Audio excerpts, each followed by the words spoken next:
What's up everybody, Spider-Man back. Welcome to a brand new video, and today we're going to be celebrating Halloween with another horror movie review. So in this one we are going to be reviewing The Mist. I'm not going to edit this the way I edited the last ones, no big footage, nothing like that, simply because, well, two reasons. Number one, I don't have the time, and number two, I don't have the footage. What I mean by I don't have the time is it's Halloween and I gotta get these videos rolling. You know, it's supposed to be 31 days of Halloween here, or at least 31 horror movie related videos, and I really dropped the ball on it. I've just been super busy this month of October, like incredibly busy, so I'm real sorry about that, but luckily I never specified which 31 days I was gonna upload videos. I totally did. I totally said it was gonna be October. So that means that I'll continue this 31 days of Halloween into November and however long it takes me, because in the future when you're looking back at the Halloween 2018 playlist, you're never gonna realize, you're never gonna remember that these videos weren't all uploaded on time, because it'll be irrelevant by that point. And then you'll get to the Mist review and you'll be like, oh yeah, well, I guess he just said it, so I guess they weren't uploaded on time. But with that, we will be talking about The Mist from 2007 today. That's the movie we'll be reviewing. Please, we can kill it. I'm not gonna hurt you. I'm just gonna bash your brains. I will hunt you down wherever you're hiding, and I will eliminate you. I am justice. Death has come to your little town, Sheriff. You can either ignore it, or you can help me to stop it.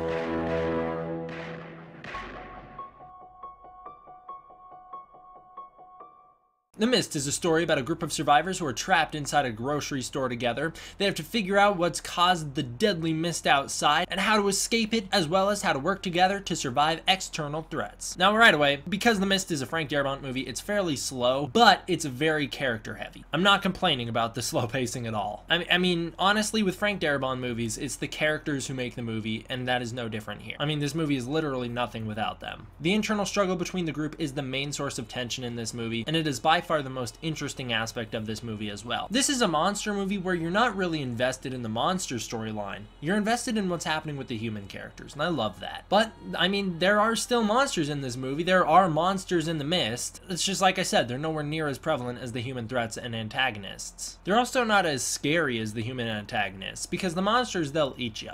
But the human antagonist in this movie, they'll destroy your mind. The monsters in this movie serve more as a backdrop to what's happening. They're an outside threat that set up what happens for the humans. Although that being said, their attack scenes are pretty fun to watch, and I do enjoy them quite a bit. Specifically one where a bunch of flying creatures bust into the grocery store and some fire starts. It's a pretty cool sequence. The biggest issue with this movie lies with the movie's budget of only $18 million. That is more than Shin Godzilla, so that's a bigger budget than Shin Godzilla. Shin Godzilla did more with its budget than this movie could, but Shin Godzilla also had better technology to work with than this movie could have dreamed of. I mean, there's a big difference between 2007 CGI and 2016 CGI. There's a big difference between 2016 and 2018 CGI, so yeah, a few years can make a big difference in terms of special effects. The $18 million budget for this movie, though, it results in some less than likable acting, I don't know how to word that nicely, and some pretty sketchy special effects. The acting is cheesy. It's not horrible, but it is cheesy. It's some of the actors anyways. Not all of them. I want to be clear, not all of them, but some of the actors, it's like, you're not great. The CGI, though, it's just horrible all around. It's real bad. The bad acting can be excused because the bad actors are completely overshadowed by the amazing actors who have the majority of the screen time. The great writing, great characters, and good performances from all of our main characters really distract from the bad acting that some of our side characters give. But the CGI, it has no fallback. There are only like 2 practical effects in the movie, and you can tell which 2 they are. It's like a chopped off arm of a squid hand or something, and then there's like a little dead creature body. You can tell that those are practical because they look good. The rest of the movie, it's just late 2000s low budget CGI. It looks like it came straight out of a PS3 cutscene. It doesn't interact with the human characters well. It doesn't even interact on its own very well. There is one monster we see at the very end of the movie that looks good because it's so shrouded in the mist that it's like you can't even tell. You can see no details That's why it looks good. And now, you can't talk about The Mist without talking about the ending. So, massive spoiler warning for this movie. If you want to know generally my thoughts on it, I think it's good. Go check it out. If you really are just like, well, spoilers don't matter, you're going to stick around for this massive spoiler, or you're like, I've already seen the movie, let's go for it. We're going to talk about the ending of The Mist, which I highly recommend you go in fresh. Please turn this video off if you haven't seen the movie and go check it out for yourself. The ending of the movie is one of the darkest in cinema history. It's definitely the darkest in any movie I have ever seen personally. When David Drayton, played by Thomas Jane, has to kill 3 of his friends and his own son just to spare their lives from the horrors outside in the mist, it really hits you hard. And it hits even more hard when you find out that the military was right around the corner ready to save the day. Because the second he gets out of the car trying to find a way to kill himself, the mist clears, the military rolls up, and they're fighting the monsters, and they're winning. Ugh!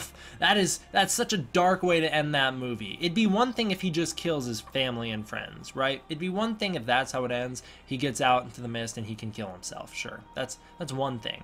It's a totally different thing when all of a sudden you realize it was for nothing. And if he had just waited 5 more seconds, they would have been saved. The Mist is a good movie with great characters. Got a very interesting premise. The soundtrack is pretty good, with the ending song being especially impactful. But the biggest downfall with this movie is the special effects. Overall, The Mist is a pretty good movie. Like I said, it's definitely worth watching. As far as horror movies go, I give it an 8 out of 10. Thank you all for watching. I hope you enjoyed. I'll see you guys next time. I don't know what video we'll do next, but see you then. D-Man out.